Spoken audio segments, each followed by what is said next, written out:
நாடாளுமன்றத்தின் மைய மண்டபத்தில் குடியரசுத் தலைவர் திரௌபதி முர்மு அவர்கள் உரையாற்றி வருகிறார். மத்திய அரசின் திட்டங்கள் சாதனைகள் குறித்து அவருடைய உரை அமைந்திருக்கிறது. தொடர்ந்து அதன் நேரலை காட்சிகளை பார்க்கலாம். साहस दिया है। कोई भी काम और कोई भी प्रयास छोटा नहीं होता, बल्कि विकास में सभी की अपनी भूमिका है। इसी भाव के साथ वंचित वर्गों और अविकसित क्षेत्रों के विकास पर बल दिया जा रहा है। रेहड़ी ठेले फुटपाथ पर बड़ी संख्या में हमारे छोटे व्यवसायी अपना व्यापार कारोबार और दुकानदारी करते हैं। मेरी सरकार ने विकास में इन साथियों की भूमिका को भी सराहा है। इसलिए पहली बार इनको फॉर्मल बैंकिंग से जोड़ा और पीएम स्वनिधि के माध्यम से सस्ते और बिना गारंटी के ऋण की व्यवस्था की। योजना के तहत स्ट्रीट वेंडर्स को डिजिटल लेन देन के लिए प्रोत्साहन राशि प्रदान की जा रही है। अभी तक करीब 40 लाख साथियों को इसके तहत ऋण दिया जा चुका है।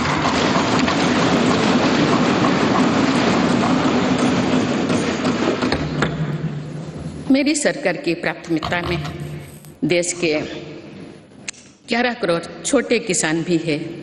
ये छोटे किसान 2 दशकों से सरकार की प्राथमिकता से वंचित रहे थे। आप इन्हें सशक्त और समृद्ध करने के लिए हर तरह की कोशिश की जा रही है।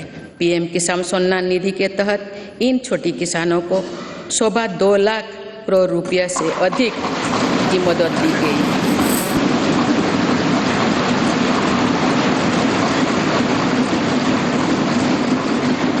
खास बात यह है कि इन लाभार्थियों में लगभग 3 करोड़ लाभार्थी महिलाएं हैं।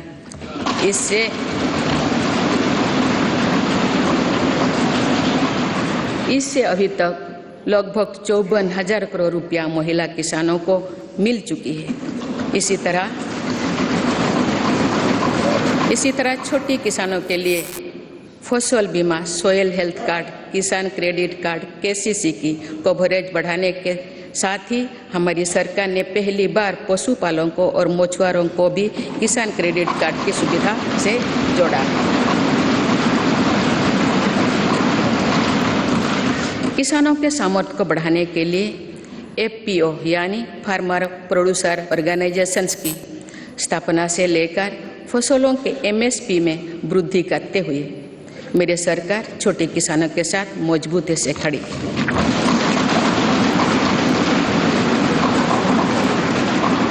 माननीय सदस्यगण, मेरी सरकार ने अनुसूचित जाति, जनजाति और अन्य पिछड़ा वर्ग की आकांक्षा को जगाया है। ये वही वर्ग है जो विकास के लाभ से सबसे अधिक वंचित था। अब जो मूल सुविधाएं इस वर्ग तक पहुंच रही है, तो ये लोग नए सपने देखने में सक्षम हो पाए।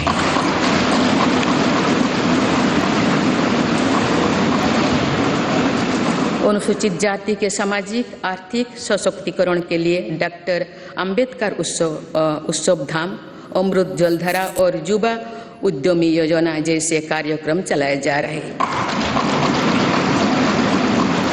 आदिवासी गौरव के लिए तो मेरी सरकार ने अभूतपूर्व फैसला किए हैं। पहली बार देश ने भगवान बिरसा मुंडा के जन्म दिवस को जनजातीय गौरव दिवस के रूप में मनाना शुरू किया। हाल ही में मानगढ़ धाम में सरकार ने आदिवासी क्रांतिवीरों को पहली बार राष्ट्रीय स्तर पर श्रद्धांजलि दी। आज 36,000 से अधिक आदिवासी बाहुल्य वाले गांवों को प्रधानमंत्री आदि आदर्श ग्राम योजना के तहत विकसित किया जा रहा है। आज देश में 400 से अधिक एकलव्य मॉडल स्कूल आदिवासी क्षेत्रों में खुल चुकी है। देश भर में 3,000 से अधिक वन धन विकास केंद्र आजीविका के लिए साधन बने हैं। मेरी सरकार ने राष्ट्रीय पिछड़ा वर्ग आयोग को संवैधानिक दर्जा देकर ओबीसी के वेलफेयर के लिए हमारी प्रतिबद्धता को स्पष्ट किया है। बंजारा, घुमंतु और घुमंतु समुदाय के लिए भी पहली बार वेलफेयर एंड डेवलपमेंट बोर्ड का गठन किया गया है। माननीय सदस्यगण, देश में 100 से अधिक जिले ऐसे थे जो विकास के अनेक पैमानों से पीछे रह गए थे। सरकार ने इन जिलों को आकांक्षी जिले एस्पिरेशनल डिस्ट्रिक्ट घोषित कर इनके विकास पर ध्यान दिया। आज ये जिले देश के दूसरे जिले से बराबरी की ओर बढ़ रहे हैं।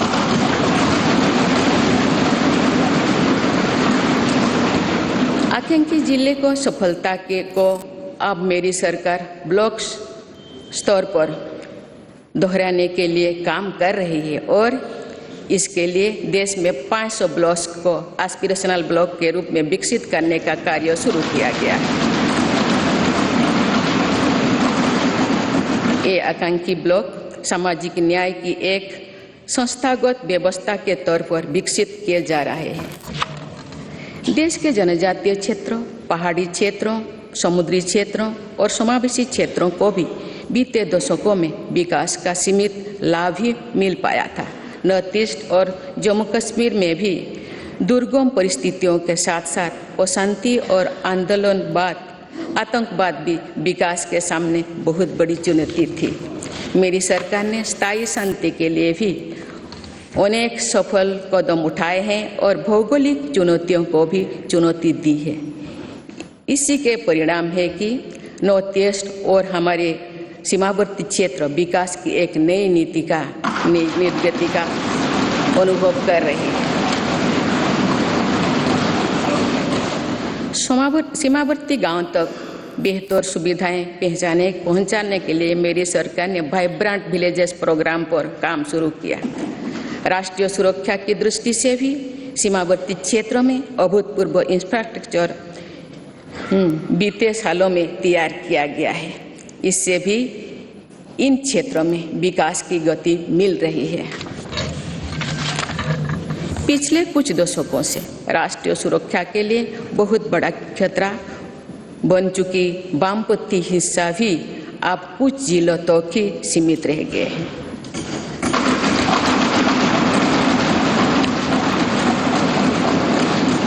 माननीय सदस्यगण, मेरी सरकार की एक बहुत बड़ी उपलब्धि महिला सशक्तिकरण की रही है। इस संदर्भ में मुझे नारी शक्ति नामक एक प्रेरक कविता का स्मरण होता है, जिसे भारतीय साहित्य की अमर विभूति स्वाधीनता सेनानी तथा ओडिया भाषा की सुप्रसिद्ध नारी कवि उत्कल भारती कुंतला कुमारी सावत ने लिखा था।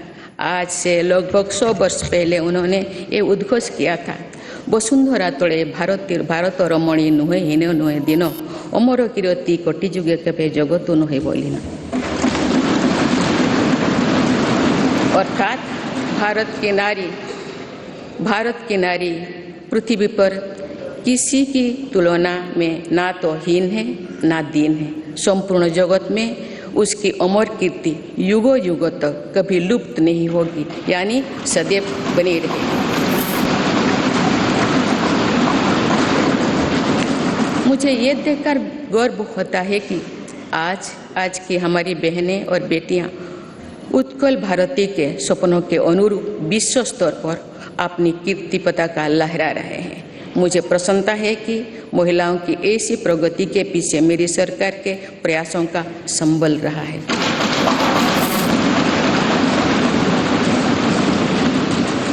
मेरी सरकार द्वारा जितने भी कल्याणकारी योजनाएं शुरू की गई है, उनके केंद्रों में महिलाओं का जीवन आसान बनाना, महिलाओं को रोजगार स्वरोजगार के नए अवसर देना और महिला सशक्तिकरण रहा है। महिला उत्थान में जहां पुराना धारणाओं और पुरानी मान्यताओं को तोड़ना भी पड़ा, उससे भी सरकार पीछे नहीं हटी है। बेटी बचाओ बेटी पढ़ाओ अभियान की सफलता आज हम देख रहे हैं। सरकार के प्रयासों से समाज में जो चेतना आई, उससे बेटियों की संख्या में निरंतर वृद्धि हो रही है।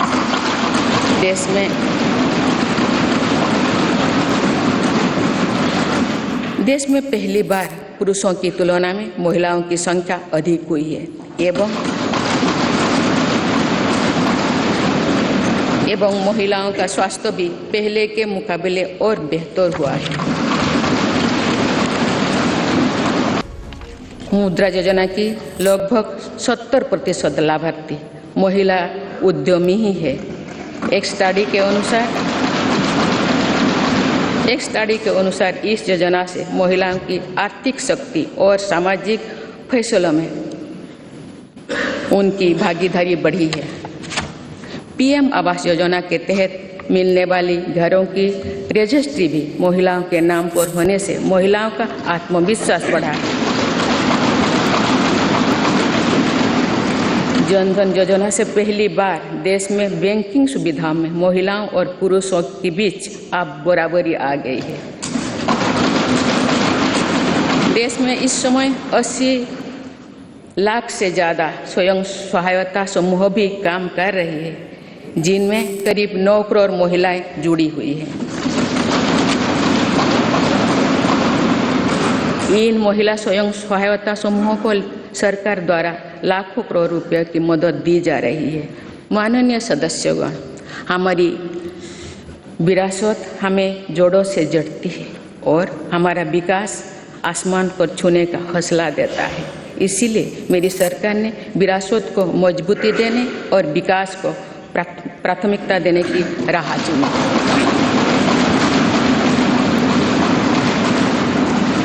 आज एक तरफ देश में अयोध्या धाम का निर्माण हो रहा है, तो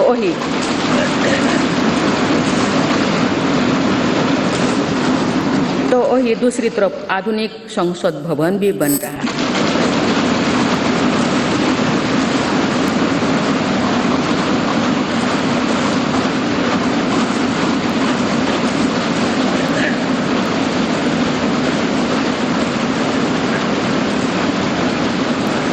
एक तरफ हमने केदारनाथ धाम, काशी विश्वनाथ धाम और महाकाल महालोक का निर्माण किया, तो वही हर जिलों में हमारी सरकार मेडिकल कॉलेज भी बनवा रही है।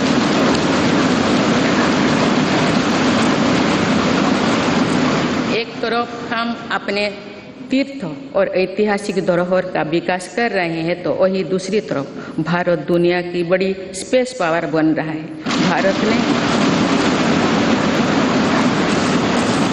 भारत ने पहला प्राइवेट सैटेलाइट भी लॉन्च किया है। एक तरफ हम आदि शंकराचार्य भगवान बसवेश्वर, तिरुवल्लुवर, गुरु नानक देव जैसे संतों के दिखाए रास्ते पर आगे बढ़ रहे हैं, वही दूसरी तरफ आज भारत हाईटेक नॉलेज का हब भी बनता जा रहा है।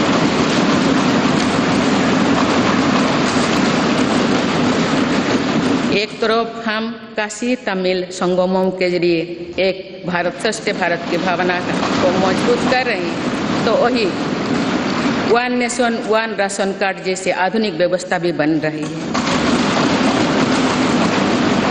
डिजिटल इंडिया और 5G टेक्नोलॉजी में भारत के सामर्थ्य का लोहा आज पूरी दुनिया में मान्य है। आज भारत जहां योग और आयुर्वेद जैसी अपनी पुरातन विधाओं को पूरी दुनिया तक पहुंचा रहा है, वही दूसरी तरफ फार्मेसी ऑफ वर्ल्ड की नई पहचान भी सशक्त कर रही है।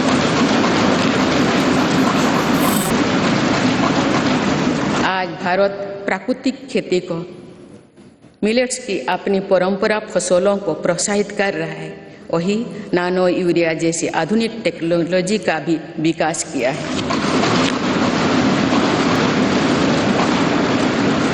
खेती के लिए एक तरफ जहां ग्रामीण इंफ्रास्ट्रक्चर को हम बेहतर बना रहे हैं, वहीं दूसरी तरफ ड्रोन टेक्नोलॉजी से, सोलर पावर से किसान को ताकत दे रहे हैं। शहरों में जहां स्मार्ट सुविधाओं के विकास पर बल दिया जा रहा है, वही स्वामित्व योजना में पहली बार गांव के घरों को की ड्रोन से मैपिंग की जा रही है। आज़ादी के अमृत महोत्सव पर जहां आज हर जिले में 75 अमृत सरोवर बनाया जा रहा है, तो वही सैकड़ों आधुनिक वंदे भारत ट्रेनें भी लॉन्च किया जा रहा है।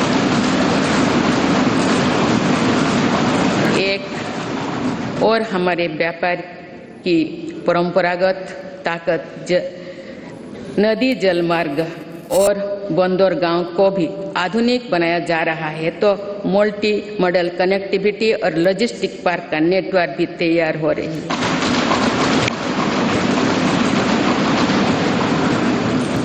माननीय सदस्यगण, आज़ादी के अमृतकाल में देश पंच प्राणी की प्रेरणा से आगे बढ़ रहे हैं। गुलामी के हार निशान, हार मानसिकता से मुक्ति दिलाने के लिए भी मेरी सरकार निरंतर प्रयासरत है।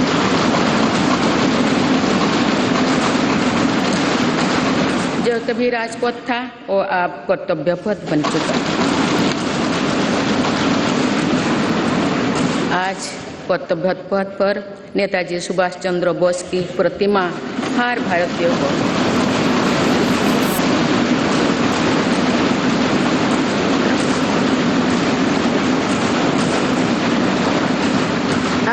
को गौरवान्वित कर रही है। तो अंडमान निकोबार में भी नेताजी और आज़ाद हिंद फौज के शौर्यों को हमने सम्मान दिया है। अभी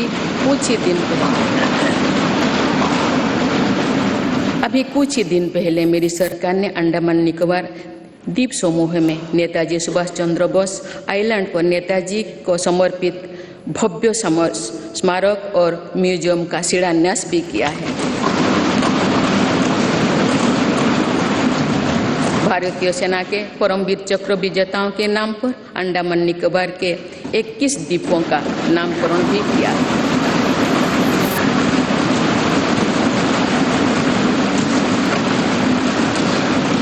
एक तरफ नेशनल वॉर मेमोरियल आज राष्ट्रीय शौर्य का प्रतीक बन गया है, तो वही हमारी नौसेना को भी आप छत्रपति वीर शिवाजी महाराज का दिया प्रतीक मिल गया।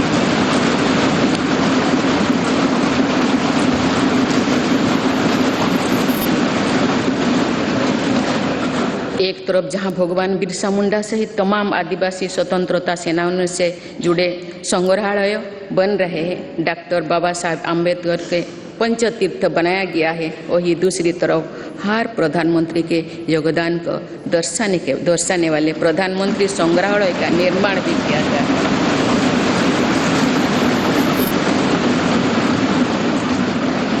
देश में प्रथम वीर बाल दिवस को भी पूरे गर्व और श्रद्धा के से मनाया गया। इतिहास की पीड़ाओं और उनके साथ जुड़े शिक्षाओं को जागरूक रखने के लिए देश में विभाजन विभीषिका स्मृति दिवस की शुरुआत भी मेरी सरकार ने की।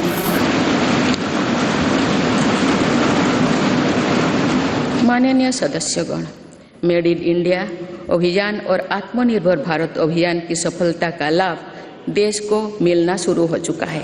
आज भारत में मैन्युफैक्चरिंग की अपनी कैपेसिटी भी बढ़ रही है और दुनिया भर से भी मैन्युफैक्चरिंग कंपनियां भारत आ रहे हैं।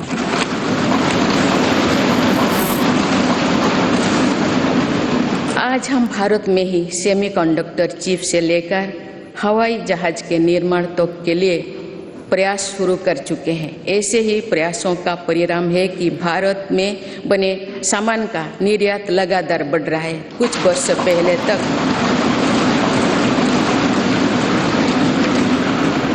पहले तक हम बड़ी संख्या में मोबाइल फोन आयात करते थे। आज भारत दुनिया में मोबाइल फोन का एक बड़ा निर्यातन बन चुका है।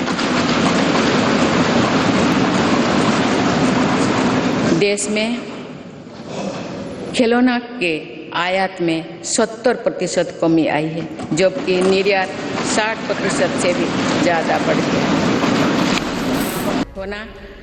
युद्ध शक्ति में निपुण होना, टेक्नोलॉजी की पावर से लेस रहना बहुत अहम है। इन सिद्धांतों को ध्यान में रखते हुए अग्निवीर योजना शुरू किए गए हैं।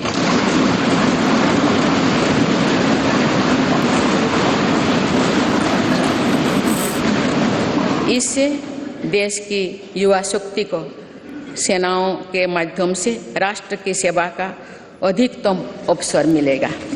मेरी सरकार देश के युवाओं की शक्ति को खेलों के जरिए भी देश के सम्मान, से जोड़ रही है। हमारी खिलाड़ियों ने कॉमनवेल्थ गेम्स से लेकर ओलंपिक और पैरा गेम्स से अभूतपूर्व प्रदर्शन कर ये साबित किया है कि उनकी प्रतिभा किसी से भी कम नहीं है।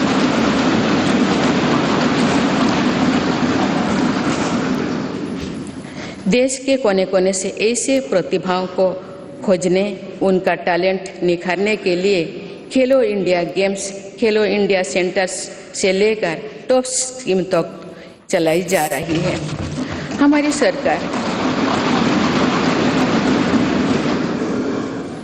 हमारी सरकार दिव्यांग कल्याण को लेकर भी पूरी तरह संवेदनशील है।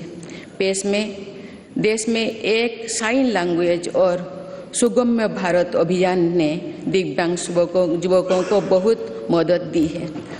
माननीय सदस्यगण, बीते दशकों में हमने भारत के इंफ्रास्ट्रक्चर के निर्माण में दो बड़ी चुनौतियां देखी है। एक, इंफ्रास्ट्रक्चर के बड़े प्रोजेक्ट समय पर पूरी नहीं हो पाते थे। दूसरा, अलग अलग विभाग, अलग अलग सरकारें अपनी अपनी सुविधा से काम करती थी। इससे सरकारी संसाधनों का दुरुपयोग भी होता था, समय भी अधिक लगता था और सामान्य जन को भी असुविधा होती थी। मेरी सरकार ने पीएम गति शक्ति नेशनल मास्टर प्लान बनाकर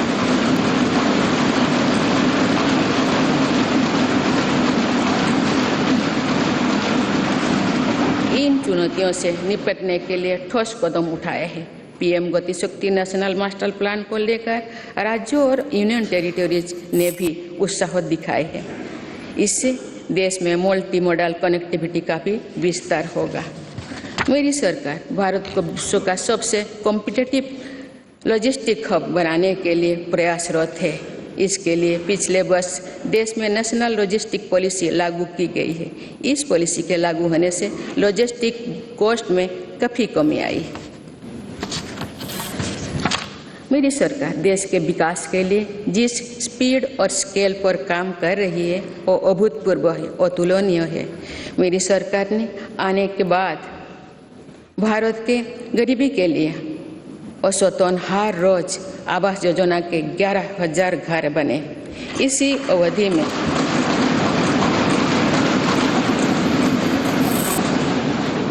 अवधि में भारत में हर रोज औसतन 2.5 लाख लोग ब्रॉडबैंड कनेक्शन से जुड़े।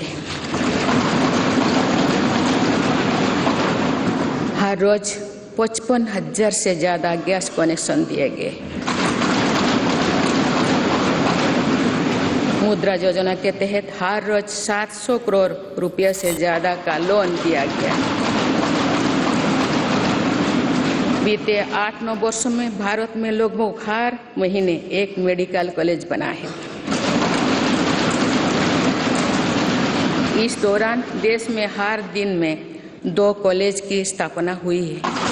हर सप्ताह एक यूनिवर्सिटी बनी है। सिर्फ 2 साल के भीतर भारत ने 220 करोड़ से ज़्यादा वैक्सीन की डोज भी दी है।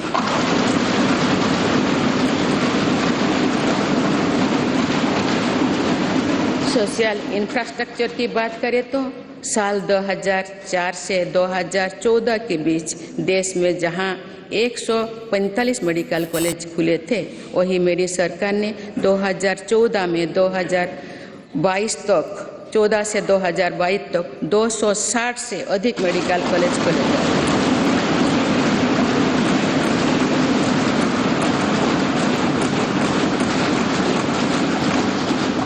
मेडिकल की पढ़ाई कर रहे छात्रों के लिए ग्रेजुएट और पोस्ट ग्रेजुएट छात्रों की संख्या अब पहले के मुकाबले देश में दुगुनी हो चुकी है। 2014 से पहले जहां देश में कुल लगभग 725 विश्वविद्यालय थे, वही बीते केवल 8 वर्षों में 300 से अधिक नए विश्वविद्यालय बने।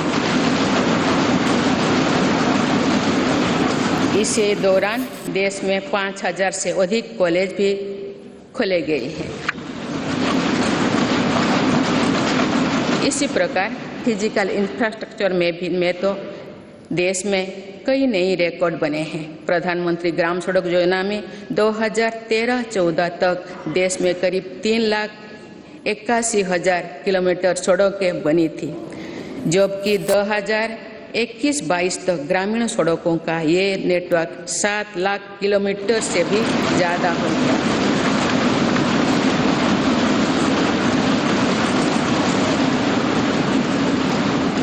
अब तो देश की 99% से अधिक बस्तियां सड़क मार्ग से जुड़ चुकी हैं। वर्ल्ड बैंक सहित अनेक संस्थाओं की स्टडी के अनुसार ग्रामीण सड़कों से गांव में रोजगार, खेती, शिक्षा और स्वास्थ्य पर बहुत सकारात्मक असर पड़ा। नेशनल हाईवे नेटवर्क में पिछले 8 वर्षों के दौरान 55% से ज़्यादा की बढ़ोतरी हुई है। जल्द ही भारतमाला प्रोजेक्ट के तहत देश के 550 से ज़्यादा जिले हाईवे से जुड़ जाएंगे और अर्थव्यवस्था को गति देने वाले कॉरिडोर्स की संख्या 6 से बढ़कर 50 होने वाली है। इसी तरह देश के एविएशन सेक्टर भी तेजी से आगे बढ़ रहा है। साल 2014 तक जहां देश में एयरपोर्ट्स की संख्या 74 थी, वो अब बढ़कर 147 हो गए।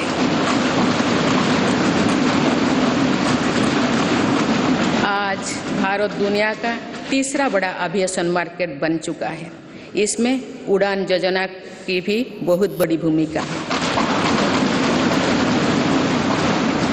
भारतीय रेलवे अपने आधुनिक अवतार में सामने आ रही है और देश के रेलवे मैप में अनेक दुर्गम क्षेत्रों भी जुड़ रहा है। वंदे भारत एक्सप्रेस के रूप में एक आधुनिक और सेमी हाई स्पीड ट्रेन भारतीय रेल का हिस्सा बन चुका है।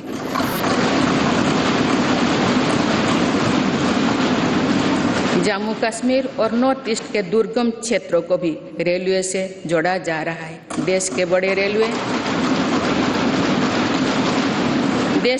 रेलवे स्टेशनों को आधुनिक बनाया जा रहा है। भारतीय रेलवे का दुनिया का सबसे बड़ा बिजली से चलने वाला रेलवे नेटवर्क बनने की दिशा में तेजी से अग्रसर है।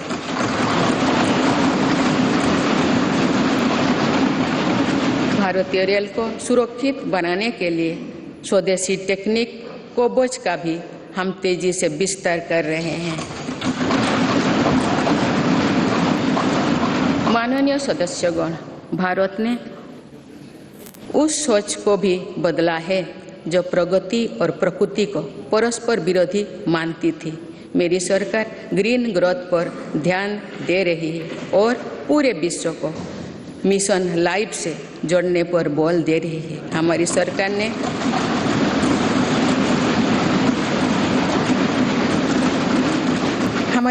ने पिछले 8 वर्षों में सोलर एनर्जी क्षमता को करीब 20 गुना बढ़ाया है।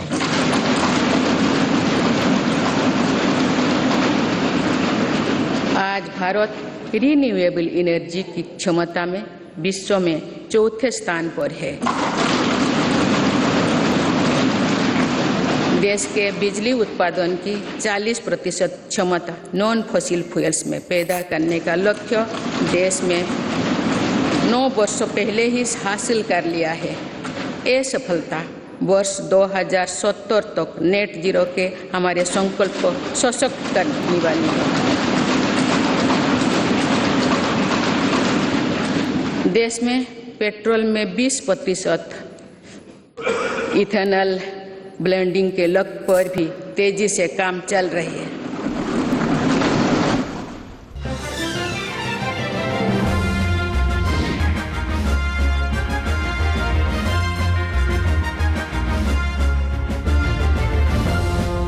தமிழ் செய்திகளின் புதிய அடையாளமாக உங்கள் காலை பொழுதின் புதிய அங்கமாக நியூஸ் தமிழ் செய்தி வழங்குவதில் உலகத் தரம். இணைந்திருங்கள் காலை 6 மணியிலிருந்தே உங்கள் நியூஸ் தமிழோடு.